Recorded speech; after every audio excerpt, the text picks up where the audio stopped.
Hi, everyone. Paul Ward here, and welcome to another 15 Minutes. I'm excited today. I've got a special guest, Adam Casillas, the owner and host of the Latino Business Expo. Adam, welcome to the show. Good morning, Paul. Thanks for having me. Absolutely.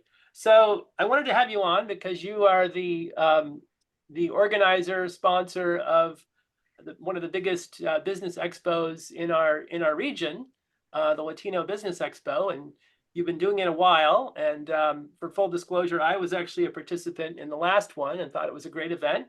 And so I wanted to have folks on to help you explain what it's all about and kind of what made you want to do this in the first place. Well, that's a good question, and I have the answer. In 2006, as you know, the market in real estate was starting to go the other direction, and the writing was on the wall. Me and my partner are both realtors. He's my broker. I was a realtor at the time.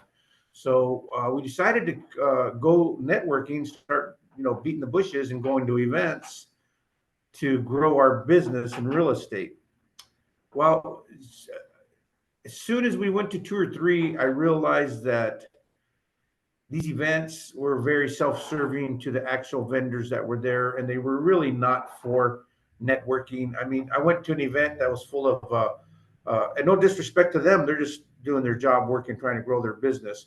Sure. But I walked into a room, there was 3 title reps on 3 booths, title reps, 3 or 4 escrows, 27 lenders, Right. that were all connected in some kind of way. Each into the choir. And I was like, well, I'm not going to generate any business for me here because Right. these people have it all locked down with their own event. So they're not really looking for realtors and lenders. They're looking for buyers and sellers and maybe some real estate brokers and individuals. So after leaving there and spending $50 to go in there to learn nothing, I looked at my partner, Richard Ramos, and I said, hey, Richard, I said, my background's events, banquets, hotels, hospitality industry. Before I got into real estate, I've been in it my whole life. And I told him that I can put a better event on than this with the contacts that I have on my phone, and I can do it in one day. And he started laughing. He goes, well, let's do a business expo. Mm-hmm. I said, okay, well, let's reach out to the powers that be. So we got involved we actually spoke to all the chambers at the time, and they all thought it was a bad idea because, and I don't blame them, because the way the economy was going, it was turning into a mess, and it was right at the beginning of it. So all the chambers that I approached about, getting support, getting them involved, they all said, no, thank you, no, thank you. So we said, okay, fine. Well, if anybody knows anything about me and my background and the way I'm wired, is that if you tell me no, I'm going to find a way to do it. And my partner is exactly the same way, times 10. So we said, oh, no, we don't need anybody. We'll do it ourselves. So in 2007, I think it was July. I don't remember if it was April. We put on our first expo. Well, there was no room in the venue. It was on right from the get-go. We did it at the 4 Points by Sheraton. The very first one we did it at the 4 Points by Sheraton Hotel, because that's where I worked in events for 20 years. So I've been there for 20 years. I knew the ground. I knew the layout. I knew the diagram. I designed the diagram. I picked the staff because I still worked there at the time when I was doing the first expo. So I put everything together. We had the room set up for like 55, 60 vendors. And before I know it, I had to start adding tables outside in the foyer. And so what I did is we got another 8 tables out there. So we ended up with 68 tables by the time the smoke cleared. Mm-hmm. Well, we sold the event out. There was no parking in the parking lot of the 4 Points by Sheraton, which is a pretty good sized parking lot. There was no parking in the overflow parking lot that is right across the street that they use for fair parking. We filled that parking lot, and then we filled the parking lot across the street at the Holiday Inn Express. So there was 0 parking for anybody else, and my event had over 1,000 people in that room at the same time. Wow. We looked at each other. So me and Richard at the event, we had our real estate table, and we were exclusive. We were the only realtors in there. Mm-hmm. And with our lender on our side. and I had I think I had I don't know if it was Diana Rice with Chicago Title on. I had my title and my lender and my real estate there, and well, we couldn't work the tables. We couldn't work our business because the expo was exploding the whole time that we were going on. So I was on the microphone, I was coordinating the event, I was running it. It was great. It was great. It just not what we had expected. Right. We expect, hey, we can work our booths, we can run the event and work the booth. No, we couldn't. We were slammed. We were slammed with people coming in the door. And I looked at Richard. I go, man, maybe we need to get into a different business because real estate's getting tough right now. And this expo, was amazing. Before we left, people were going, hey, and some of the chamber people, when's your next one? When's your next one? When's your next one? So then Camarillo Chamber came in, and they were the first ones to come in and support the event. We had people back then going through my room and trying to ask, and this was embarrassing for them. I'm not going to even share their name. But from my understanding, the gentleman has passed away till now. But he would walk up to my white vendors and ask them, why are you here? This ain't going to help you because the event's name is Latino Business Expo. Mm-hmm. And when he walked up to this vendor and told him that, he has no idea. These are my friends. These people, these vendors are people I know. Right. They came running up to me and he goes, hey, this idiot right here, he gave me his card, came up to me and told me, why am I here? That I shouldn't be here, that I should be at their event, blah, blah, blah, this. So I walked up to the gentleman. I said, hey, please don't harass the vendors. You enjoy your time here, network, do whatever you want. Don't harass the vendors. Right. So he goes right back to the vendor and says something else to him. So he was the very first person ever thrown out of one of my events. But that's it. And since 2007, I've only had to remove one person from 28 expos. Wow. So everybody comes to my event for fun and business. If you're looking to grow your business, even if you're a well-established company already, you need to keep it moving. You can't just say, I'm doing great and everything's good, we're looking okay, because next month can be different. Right. You can start losing clients because you're not out in the public letting people know that you're successful, you're good at what you do, you deliver, because there's nothing worse than saying I'm one of the best this, I'm one of the best that, I'm one of the best this, and you don't participate in any networking events. Mm-hmm. It doesn't have to be my expo. It doesn't have to be another expo. It could be a sponsorship with a banner, seeing your name somewhere. Hey, I seen your name before. I seen you at the baseball field. I seen you at the track, the racetrack, your banner. Something. You have to continue to brand yourself. You don't just sit back and say, haha, I'm making all this money, things are looking good. No, that is when you put the pedal to the ground. Now you're making money. Now your budget's better. Advertise, set yourself up. I'm amazed at how many successful companies don't have a budget for marketing. Interesting. And it's out there. They some people, they're doing so good, they got such a good product, or everybody wants their stuff. They don't really need to market. But if they did, they can probably double their business. Even though they're making $1 million a year, small mom and pop's operation, they got a great product. Right. And they're just doing their own thing. You see it all the time when people go on the Shark Tank. Mm-hmm. That, oh, well, I made $1.6 million. How much money have you made? Oh, none. But we sold 1.6 million. Okay, and what are they asking for? Help with social media, help with marketing, help with branding. Those are the things they're looking for. So that tells you need to have a budget for marketing, branding, product, inventory, all these things. If you're selling something that's tangible. Mm-hmm. Now, if you're selling your skill set and your knowledge, consulting, I do a lot of consulting. If I'm doing consulting, then I'm charging for my time and my brain, my experience, what I know, my knowledge in that field. Where people need to understand that you need to continue to put gasoline in your fuel, in your car. You need to keep it moving forward. And branding and marketing and being proactive and getting involved with community events, supporting nonprofits, feeding hungry people, joining service clubs. These are all good things. If you get it all going together at the same time, you're a very busy person, but you're a very happy person. Yep. And that's kind of like where I'm at. People go, you're so busy, I don't understand. I go, I'm in charge with whatever I'm doing. So it's up to me. And the businesses at the expo, it's a pretty diverse, roster of businesses. I mean, you might have insurance right next to a tequila bar. I mean, it runs the gamut. Well, our expos have our identity and our personality on them. Right. Number one, me and Richard Ramos from day one, we're all about helping people. Mm-hmm. We're all about if we can make a living helping people.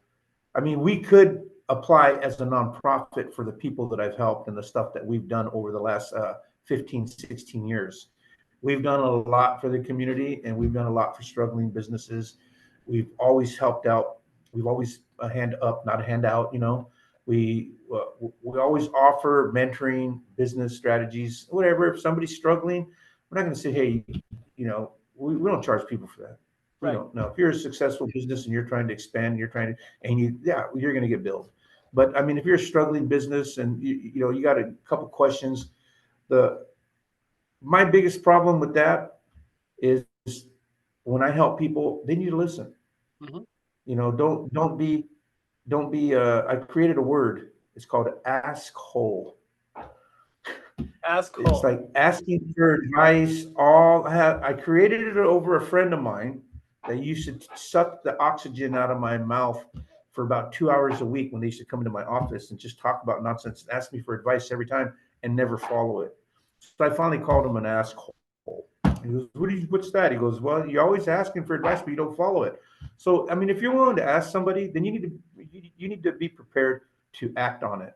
Right. If I ask for advice, I'm usually, if I'm asking for advice, I'm usually on it immediately. Sure. Immediately. I'm on it. Hey, what do I need to do to fix this?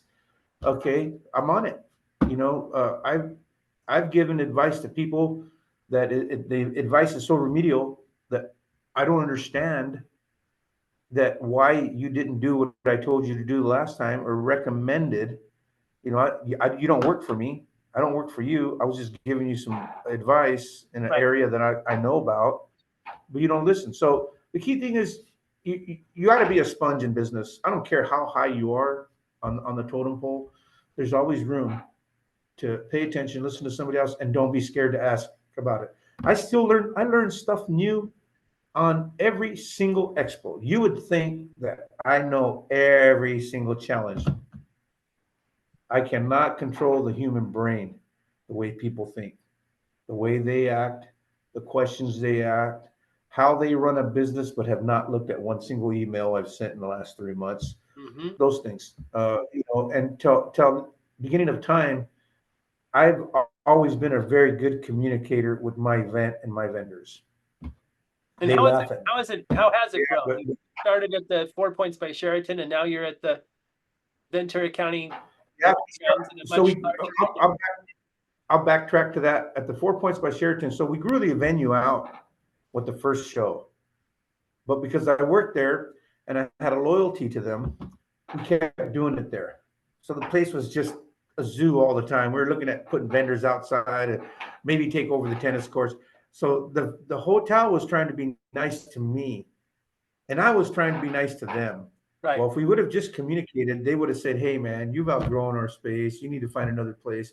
Or I would have said, hey, I've outgrown you guys. I need to move on. But neither one of us wanted to move that dot. Right. And here I'm thinking, I'm helping them. In hindsight, they're like, man, I wish you would do this event somewhere else. Our hotel guests have nowhere to park. So that's when I started thinking, oh, the fairgrounds. And I'd heard a bunch of horror stories about working with the fairgrounds.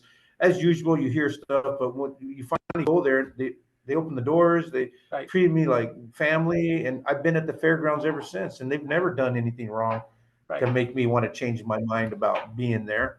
So now we outgrew the Sheraton, then we've outgrown one of the rooms that we're using now because the expo is not big enough to go 2 rooms, have over 200 vendors. We're about 120, 115, 120 vendors that I have.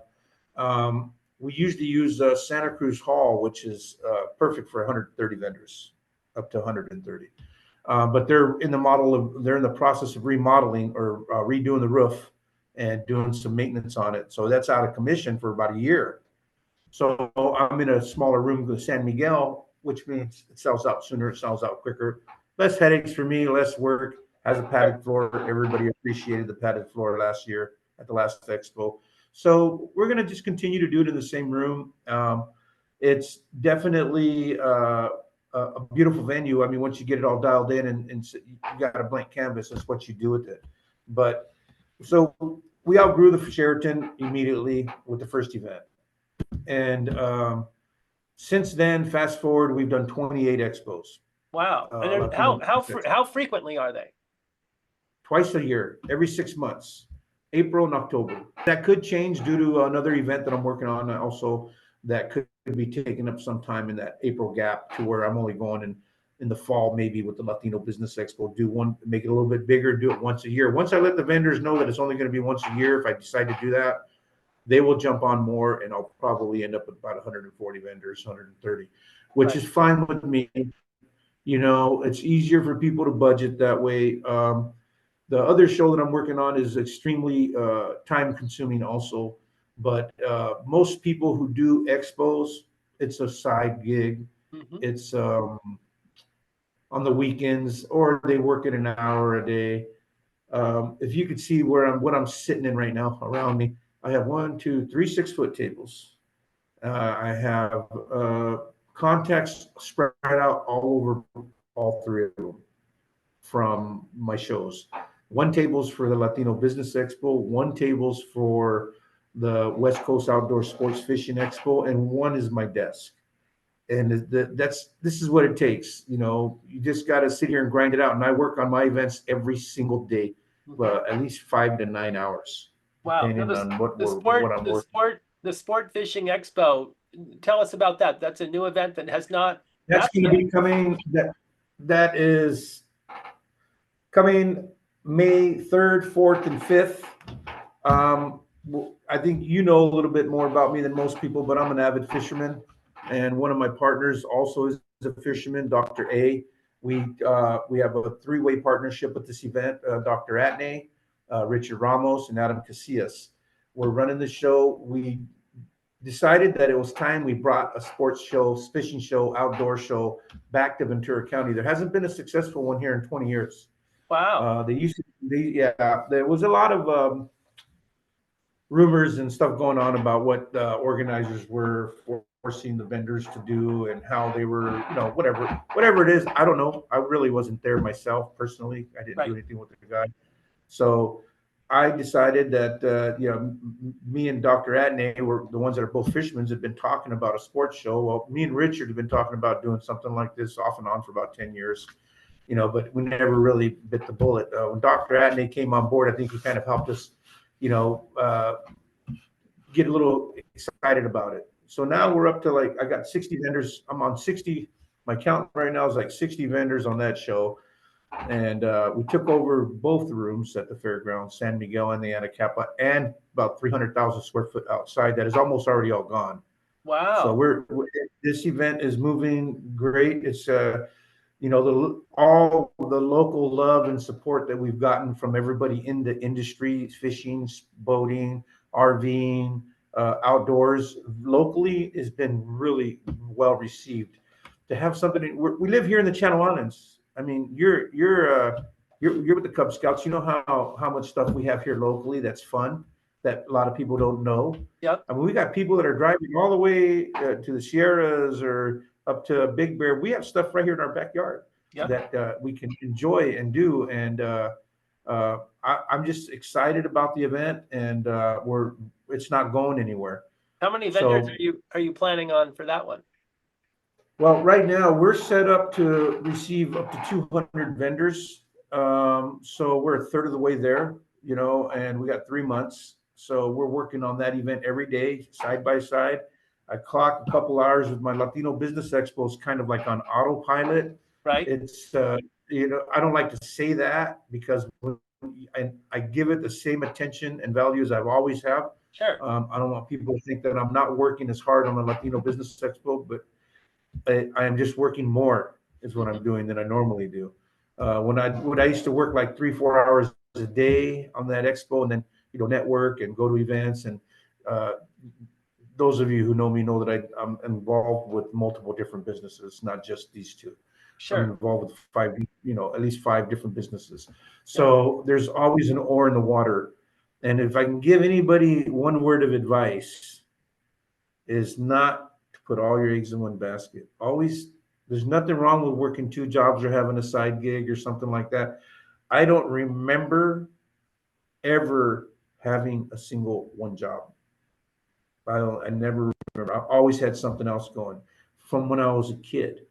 When I was 15 years old, I worked at 3 different stores in the Esplanade Mall. Wow. Shoe store, Kinney Shoes, Foot Locker, and Total Fitness. All places where I got 50% off the clothing and shoes.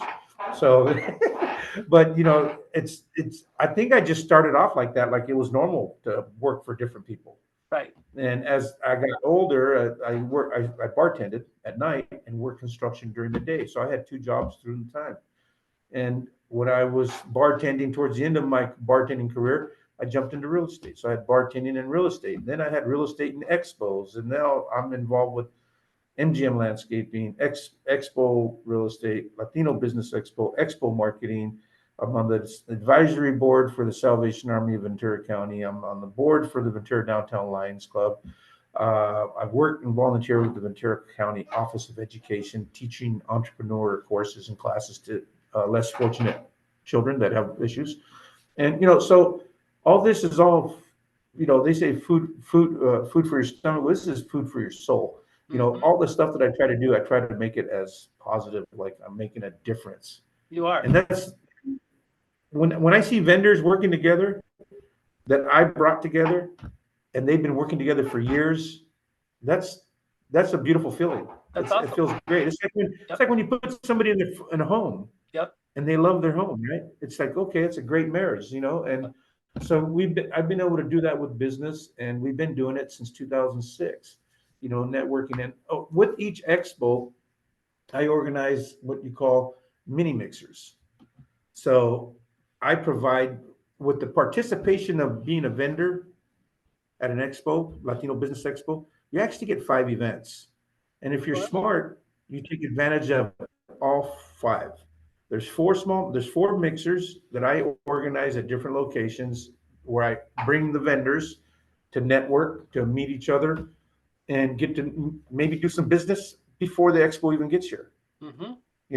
I flipped the bill for those. Me and my partner Richard flipped the bill for the show, for the mixers, and the vendors pay for the expo, and that's all they pay for. With that one price, they get 5 events, they get the venue. They get whatever they need to do the show, and going on 29 expos. Next year will be our 30th. Wow. And we're probably going to we're going to want to go big. Right. So that next year might be the one a year thing. If this, when my outdoors sports fishing show blows up. Oh, I think that's probably going to go. The reception that I'm getting is unbelievable. Well, it's not going to just be local folk. It's going to be people from all over Southern California and the state are going to come to that. It's, I got people from all over. I already got, like, Gailey's Marine is from Bakersfield. They're bringing yachts and boats down. I got boats locally here. We got boat specialists, Executive Yachts, Eric's Tackle, Hooks Sports Fishing, Ventura Sports Fishing, Santa Barbara Sports Fishing. I even got Cutco, the knife cutlery guy, Aquatred. My nonprofits, Kevin Brannon with Community Kev and Real Guppies, Real Anglers, and Mission Fish with Brian Barber. They're both going to be there supporting our local nonprofits, and I just, I think that it's something that's been missing from our area, and I'm excited to throw my hat in the ring with it. And that's been the challenge a lot with some of the vendors. They don't know us because this is a whole different industry. Sure. But after they Google us, they call us back. Yep. And after they look at what we've done, okay, well, okay, I've been doing X. We've done over 100 events. My partner Richard's spoken and guests and done events all over the world. Mm-hmm. And as far as here locally, there's nobody more connected to me when it comes down to expos and networking events in Ventura County. Well, it's always the first. It's always the first event where you're working out the kinks, right? So even the sport fishing businesses that maybe don't come to the first one, they're going to realize they made a mistake. They're sitting on the sidelines. They'll come to the next and one. they'll be back. Yep. Remind folks, Adam, the 2 dates coming up for the Latino Business Expo and the Sportfishing Expo. The Latino Business Expo will be held on April 25th. And that's at the Ventura County Fairgrounds. At the Ventura County Fairgrounds. And you'll be hearing about it on the radio and print, VC Reporter and stuff like that. There's ways there. If you want a free ticket, then you need to pay attention to my social media. That's Adam Casillas or Latino Business Expo page. I'll be posting the mixers where you can show up. The mixers are not just for vendors. They're for anybody that's trying to grow their business. Mm-hmm. And that's it. You know, you want to grow your business, you need to network. Yep. Because anybody knows me knows that if you're not networking, my slogan is if you're not networking, you're not working. And one of the things that I've taught and I try to explain to people is that parents, you need to teach your kids this, because networking is what they're doing on the playground. And to teach them to develop relationships and socialize with other kids, this and that. I'm doing business with people that I went to elementary school, and I'm 59 years old. Wow. Okay. Wow. People that I met from the neighborhood back in the day that are now in business. You know, I got some friends that work at dealerships. I got people that work in sales. They have their own equipment, plumbing companies. These are all friends of mine that I've known my whole life, but I met them at school. So, you know, socializing your kids, you know, one of the biggest things that I've always laughed about is that as soon as if you're a dog owner, a pet owner, the first thing they teach you, be sure to socialize your pet. Socialize them with other pets, other dogs, so that they're not aggressive. Well, we need to do the same thing with our kids, folks. Get them away from the TV, get them away from the violent games, and get them out in the wilderness, get them outside. Let them meet other kids, let them network, let them develop relationships, let them do that. And that's the biggest challenge we have right now with our youth and going to the next level of being self-employed. The entrepreneur pool I personally think is going to get less and less, because each generation is doing more and more and more for their kids and not letting them learn. It's like, oh, no. They almost canceled school because of rain. They're talking about canceling school because of rain. When you're in a protected car and we're not flooded and it's just raining, and they're just worried that it could be a dangerous trip to school. It's ridiculous. I'm like, these types of things are just, you know, you want to know what we used to do? 1974, my mom would walk out. There was no, and back then I grew up on Hemlock Street in Oxnard, and she'd have to drop a board down to get into the street and then pick the board up and then drop it on the other side so that we can cross the street, walking across it when the streets were flooded. And then we went to school, we follow the sidewalk, and we walk in the rain all the way to school and come back home same way. Yep. We did it. We're live. We're still here. I walked to school to kindergarten by myself with the key around my neck. There you go. I'm dating Latchdoor key. That's latchkey kid. Yeah. I was probably 1996. Yeah. So yeah. Well, Adam, this has been awesome. I appreciate this. I know that our viewers will as well. Just wanted to get the word out and you know, talk to you, and of course let folks know about the Latino Business Expo that's coming up in just a couple months, and of course Ventura County's first Sportsman's Expo, which is the West Coast years. Outdoors. Yeah, it's and remind us of those dates on the Sportsman's. Okay, that's going to be 3rd, 4th, and 5th of May. And for any questions about either one of these events, you can go, the first website for Latino Business Expo is www.latinoexpousa.com. The second website is www.sportsfishingexpo.com. If you'd like to find out how to get tickets to that event, go to the website, hit me up with a message. There will be ways that you can go pick up tickets at certain places and businesses. They'll give you a free ticket with the purchase in their store. Now the tickets are $15 per day, and there's a $45 ticket for a VIP ticket that gets you an hour earlier.